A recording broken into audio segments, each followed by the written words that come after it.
So thank you for all our panelists for being here to share some knowledge with us all. And to the floor and to the people online, we're opening us to questions.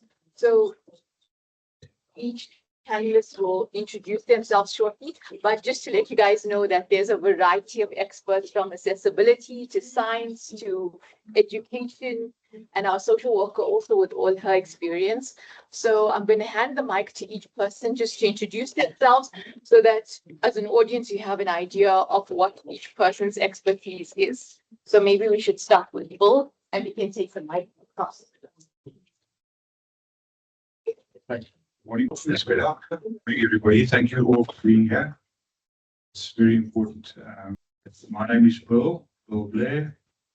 I am involved in businesses in Johannesburg, and I'm very passionately involved with Retina. The belief this morning is very simple. He was a great American president. I'm not going to comment on other American presidents because we could be here the whole morning. It was a great American president, JFK. He said, it's not what America can do for you, it's what you can do for America. And the same actually applies to Retina here today. What can we all do to help Retina to take us to our next level? Thank you. Hi, I've already said a lot, so you know who I am. I'm from Medicine, and I'm the secretary to Retina South Africa, but I'm also head of science. I've been passionate about the science ever since my children were diagnosed, which is some nearly 5 years ago.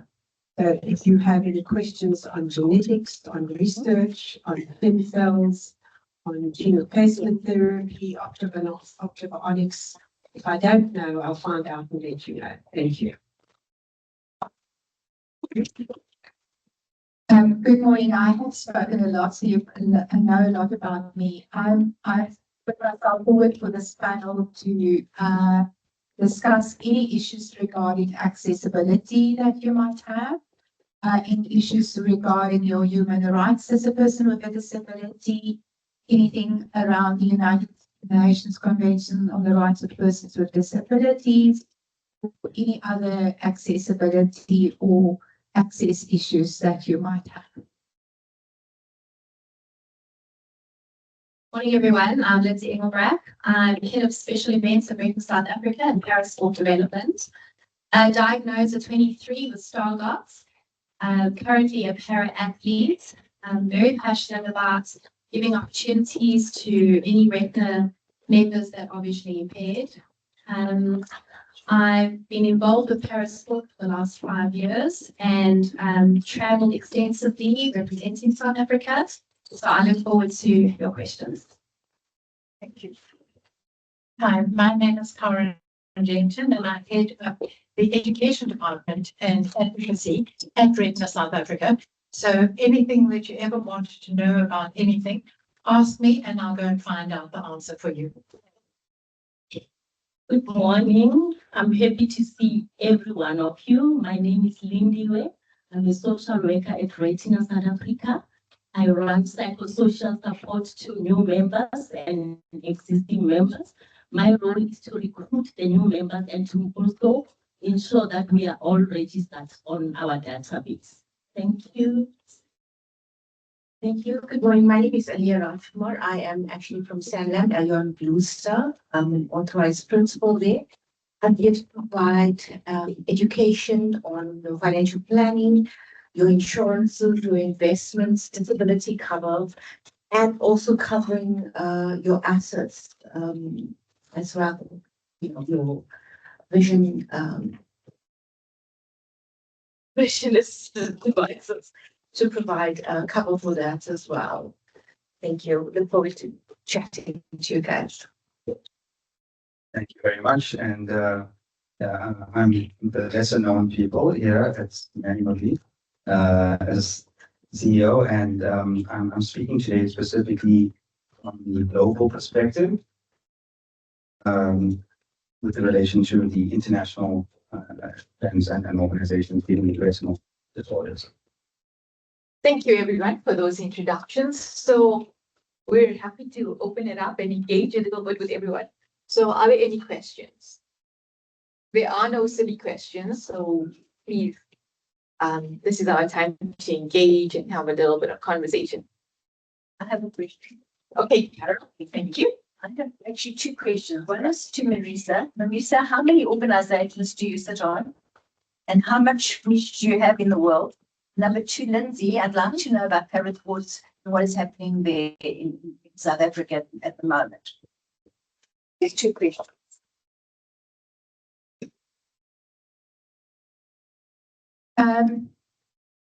Carol, I serve on Retina South Africa as chairperson until now. I'm also on the board of Save Aids for the Blind.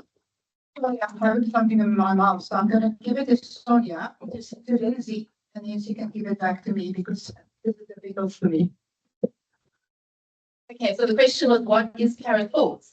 Yes, what is happening with parasports at the moment? Okay, I think let me first introduce what is parasport. So parasport means that you're actually able to take part as a visually impaired or blind person within the world of sports. There are many disciplines that we are able to participate in. And sorry, what was the question? What is happening? What is happening? Is there any advancements with regard to parasports in certain areas? So specifically with Retina South Africa, we have the Ride for Start, and we are actively growing our para category. So we have both participants or athletes that have visual conditions, visual impairments, and physical impairments that are involved in Ride for Start. It's a cycling event that takes place in February.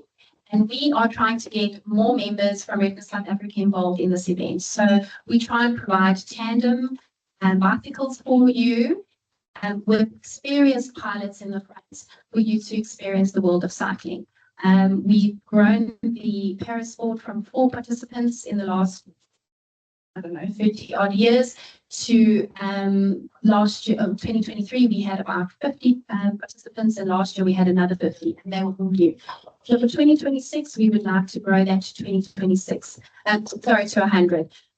Parasport is not actually very well known in South Africa, and essentially why I am advocating for parasport and why Retina South Africa are now getting involved, so that we can have more people that are visually impaired and blind on the road, because every start line deserves to have inclusion as part of their events. Thank you. Okay, thank you. So sorry about my a peppermint in my mouth. I just wanted to say, yes, I serve on many committees. Here in South Africa, I serve here at Retina, which is I would call the organization that I joined first. I joined Retina in 1998 and have tried to be active since then. Then I'm also currently have been co-opted about 2 years ago onto the National Executive Committee of the South African National Council for the Blind, which Retina South Africa are proud members of. So, and then then I also serve on the Board of Governors of Save Aids for the Blind, which I have served only a few months on, maybe not yet a year. I've also internationally, I currently serve on Commonwealth Future, which is a Commonwealth-wide organization that advocates for vision. So I'm on the board of Commonwealth Future. I'm also currently on a member of the technical advisory group of the World Health Organization on assistive technology. Currently that's about where I serve. Thank you. Oh yes, I also am a woman tech maker and a Google ambassador, which advocates for persons with visual impairment to get involved in tech careers, especially women with visual impairment. I have also got a huge interest in technology and ICT, and I served for 6 years till the beginning of this year on the advisory council for the Independent Communication Authority. So I would say that is where my expertise lie in accessibility of ICT because of the many years that I've worked in that field. But I do advocate for all types of accessibility. I also serve on the Disability Advisory Council for the Department of Transport, to look into accessible transport, which I think is very important to persons with visual impairment. Thank you for that, Marisa. It's wonderful to know your insights. Anyone on the floor? Thank you. Thank you, Chairperson. Louis Zimande from the South African National Council for the Blind. A few questions to different panelists.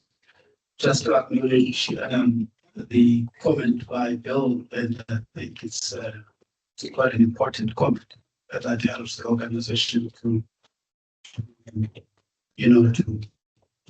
work harder and knowing that we support all that. Then the question to Mani around the global perspective is in terms of the, and I heard from the reports earlier in relation to interest in Africa. And so I'm raising this question being a member, board member of the African Union of the Blind, which looks into the continent itself in terms of blindness issues. Just to understand if there are chapters in the continent or a collaborative structure, and so as well as the at a global level, so that we understand how is it playing out in terms of the global perspective as well as the continental perspective. We have a long way to go. And with my role serving on Retina International and on the ROF global committees is to push that narrative forward and make or bring Africa into the light. Thank you. I hope that answers your question. The next was addressed to Marisa about access and the legislative report. Thank you, Louis, for that question. To be honest, I'm very ambivalent about the answer because in legislation, when something is ratified by Parliament, it actually is already approved as a law and should be applied in South Africa. But in practice, that doesn't really happen. So, for instance, the United Nations Conventions on the Rights of Persons with Disabilities was already ratified in South Africa in 2007. We signed it in 2006, but as most of us that sit here that has a disability can attest, life hasn't really become accessible in the last nearly 20 years since the signing of the treaty or the ratification of the treaty. Because in practice, what normally happens when a law is implemented, you have to have regulations drafted that sort of like direct state departments and citizens and the private sector about how to handle certain issues. So although there has been some regulations drafted, for instance, the Department of Social Development looked at expanding the definition of disability so that more people can apply, qualify for grants. It's been very patchy. So recently, and for that reason, the disability sector at large in South Africa has been pushing for the promulgation of a proper Disability Act. And because we have found that in countries like America, where you have the Americans with Disabilities Act, they have just gone so much further than us because we don't have a proper act. So at the moment, there is already a discussions.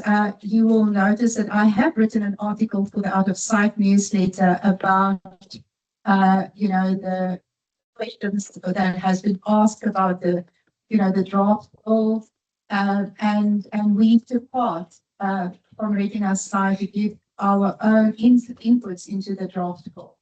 I think what we need in South Africa is actually an active disability sector, because, as I said, the UNCRPD was signed and ratified already in 2007.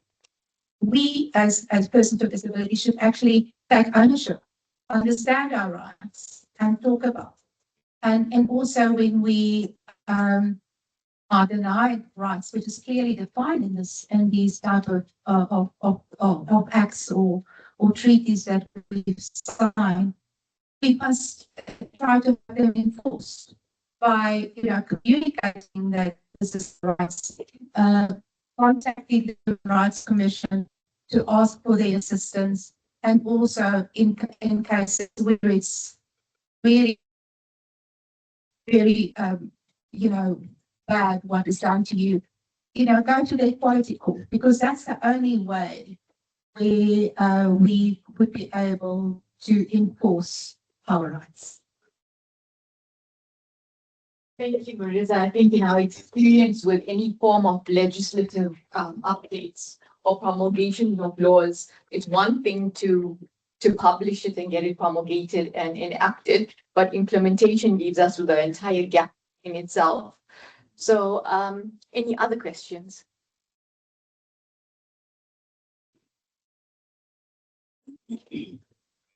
Hi, my name is Nalani, and my question is for Claudette. So in recent years, we had a clinical trial for Stargardt's disease in South Africa, which was very exciting. Unfortunately, it didn't yield the results that they were hoping for.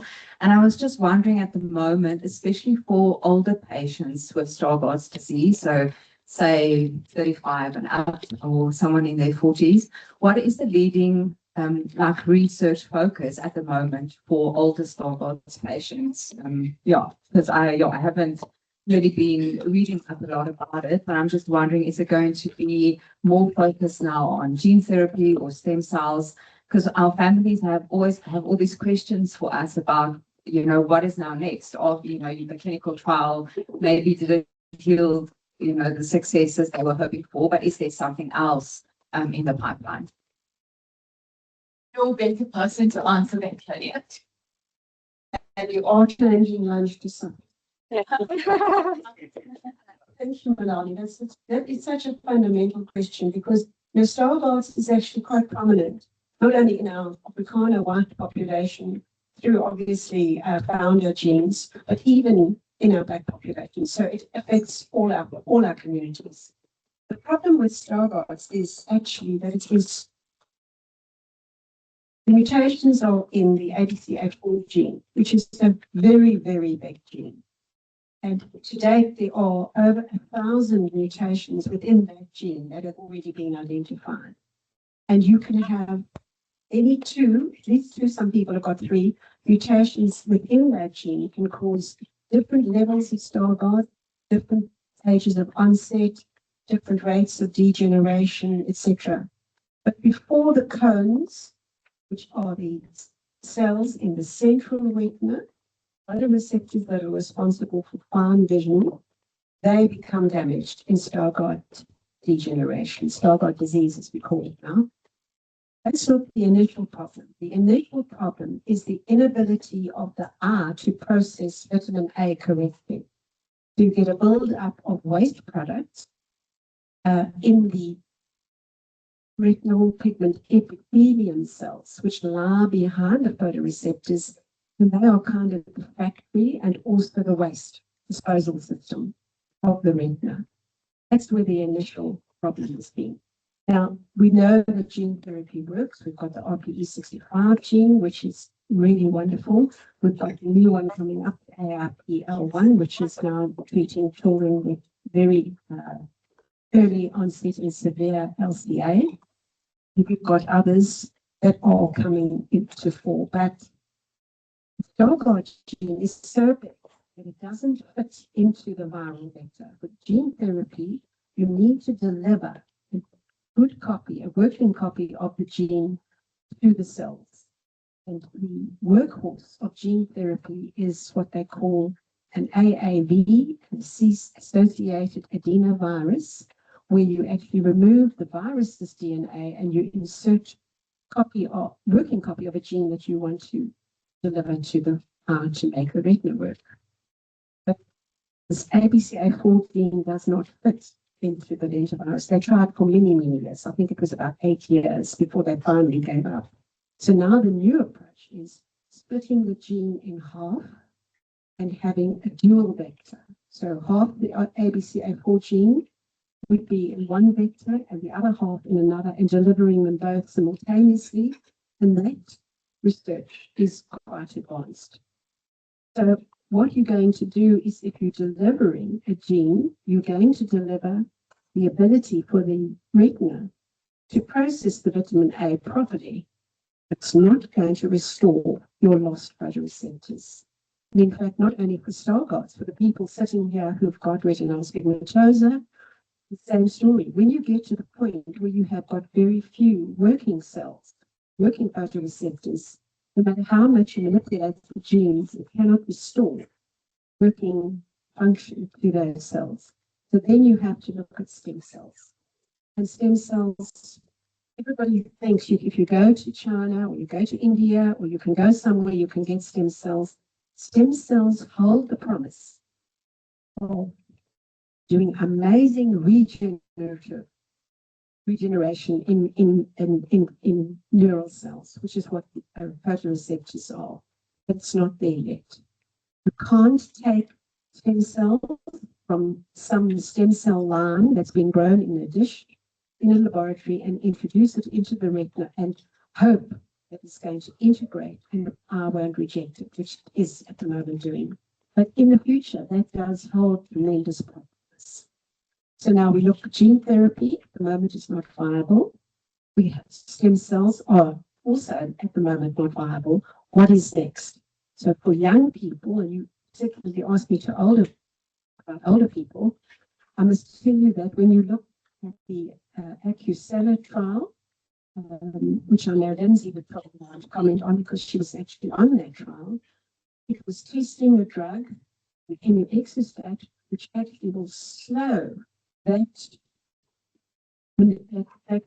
synthesis of vitamin A in Stargardt's to slow the build up of the lipofuscin, the waste product. Now, unfortunately, that, although it was a phase 3, did not meet its endpoints. And I'm not even going to talk about endpoints because that's a whole different story. But suffice to say that in Japan, when they actually looked at that endpoints failure, when they subdivided the number of patients into age groups, the younger people actually met their endpoint. They did slow down and even reverse some of the growth of those waste products. So there is now a new one coming on board, which is the Nolrevent, which you've probably seen in the latest e-newsletter. And they very cleverly are now saying, if you're under age 20, then this is going to work for you, and that's going to be registered probably next year. But again, you're going to need to have an ABCA4 mutation. So we are telling people not only with Stargardt's, but also with RP. There's a special on, we even do specials on gene testing. We're doing a special at the UCT in conjunction with the laboratory in Holland. We're offering a 40% discount on the cost of a genetic test because Marisa likes to talk about the United Nations patients' rights. And in the Patient Rights Charter, they actually say that people have a right to a diagnosis. That is entrenched. Now, if you've got a genetic disease, that right would extend to a genetic diagnosis, which is not available in South Africa. Our state hospital system does not provide genetic testing, and it's very expensive. So we are encouraging people who want a genetic test to use the discount, and we also do have a lot of donor sponsors who sponsor tests for people from low income families. So what is the next? What is the use of all this research if it's not going to help you? The good news is we do have, even though our photoreceptors are not working, our photoreceptors, our retinal pigment epithelium layer is clogged up with mucus. We still have some working cells in the eye, which is called the neural retina, which sit in front of the photoreceptors. In the last stage of when the message, which is converted from a photo message by the photoreceptors to a neural message, it passes it on to this layer of neural cells. And they take the message via the optic nerve to the brain, because you see in your brain, you don't see in your eye. So now what a lot of researchers have done, have said, and I'm sorry, this is very long-winded, but they've said, well, if your photoreceptors are dying, you have got a system that's working. Still, those neural cells are. I once tasked a researcher in America about how much is left, and he said up to 60% of those neural layers are still intact. So the new idea is to take those systems that's working, they're still sending messages, if you could get a message to it, and introducing molecule that is light sensitive. And the good news is that one of those, and there's about 3 really promising trials, and one is on the path to registration for next year. So if you have got a loss of vision that is less than what that optobionic treatment will deliver, then you will probably be a candidate within the next 2 years. I hope that's understandable. I know it's complex. Thank you. Milan was actually on the same trial as well. Oh, were you? You don't know if you were on the placebo or the. No, I know. I was placebo. You were on the placebo. Well, that of course, and that's the problem with clinical trials. You know, how morally can you take people who are going blind and say, join this clinical trial, we're going to give you a sugar? I'm sure you felt very upset. But it did not meet. But now, as I said, with the new Sanlam event, it's going to be, we're targeting young people, but some old people we know, older people did benefit from that MUX system. Not enough. Thank you. Thank you. No. Thank you. Thanks, Laura. Anything else? Online, I was all.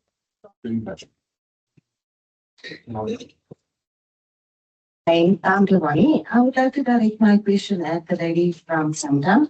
If you can do asset cover for inclusive assistive technology, I just wanted to check if it does that include smart AI classes.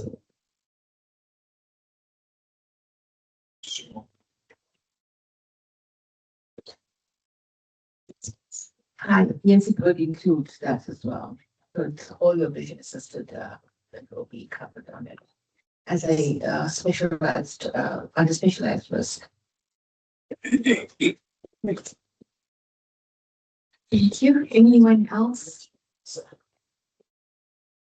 Okay, maybe just in closing, Bill, I like the way you started off, but perhaps can you inform us or give us some insight of what business and corporates should be doing in order to assist NPOs like Retina South Africa at a higher level? And we can close up for that. Thank you. Thank you. So once again, my name is Bill. I just want to give you a bit of a practical scenario and then we can answer your question. The first part is, I was on a trip down to Cape Town, and when you arrive in Cape Town, like you arrive in Johannesburg, really airport, you go along and you collect a trolley. Now, when you collect a trolley, I'm going to suggest that you also have a gym subscription, because to get the trolley unstuck from the other trolley is a major job. So I stood there and I watched people doing this, and I then phoned my manager who was collecting us in Cape Town and said to him, listen, just keep circling, I'm going to be a little bit longer. He said, what's wrong? I said, I'm unstucking other people's trolleys. So he got confused. Anyway, what I then did is I found after eventually prying my trolley loose, I found the gentleman that looks after the trolleys. And I incentivized him by giving him some money, and I asked him to unstick every trolley there. So that means moving the trolley a little bit away from each other. So it's only 5 or 6 centimeters, and that way we unstuck the trolleys. And then I was just hovering around just to see exactly what difference would it make. And everybody came along to the trolleys, and they easily took the trolleys away. Ultimately, at the end of the day, everybody was the winner. The guy who unstuck the trolley earned money. Everybody that came to collect the trolley didn't have to have a gym subscription, and it was actually quite easy to get the trolleys out. Basically, what I'm saying is that maybe we should apply that to Retina, and maybe we should also apply that just to one thing in our personal lives. If we could unstick one trolley in Retina to make it just that much easier, I honestly believe that Retina would be in a much better space. I'm also going to say the same, that if we could unstick one trolley at home, just do one little thing that will make it easier for the family, I think we'll all be in a much better space. So my take-home value to each and every one of you here today is, please, let's unstick each other's trolleys. Let's add a little bit of a difference, and let's see what kind of value we can add to each other's lives. So thank you. The other part of the question is, I serve on numerous boards, I own many companies, do all those kind of things. I'm not trying to tell you this to be a big deal, because I'm definitely not. What I am trying to tell you is they all have one thing in common. Every company and every organization needs money. Without money, they cannot exist. So I can tell you a practical example. I joined the board of our school, and then I was the chairman of the PTA, whatever the case is.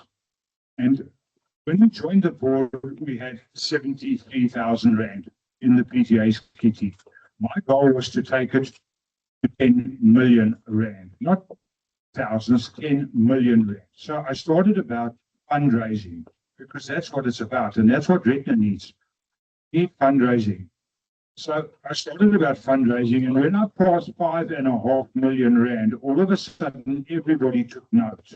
Everybody was sucking up to us, because they wanted that money to invest in this project, that project, and the next project, because at the end of the day, we had raised funds for a very good cause to make sure at the end of the day that the school is stronger. Now, I'm going to say the same applies to Retina identically. Ideally, it's not only Lindsay's job to raise money, it's each and everybody around this table, and thank you for being here. It's my duty and each and everybody else's duty to help you to raise money so that we can have a stronger Retina, a strong organization. We can add more value to many more people's lives. But without the money, we actually can't do anything. We can just make nice words and friendly discussions. So my take-home value to everybody is, please, everybody, give to Lindsay or myself or anybody some ideas, or where we can actually go and look for sponsorships or any other kind of fundraising situation, so that we can actually raise money. Thank you. Thank you for listening.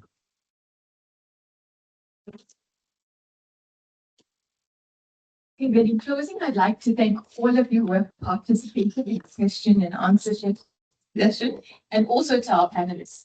Thank you, everyone. I think now it's time to have a little bit of socializing and lunch. So in closing, thank you, everyone, again.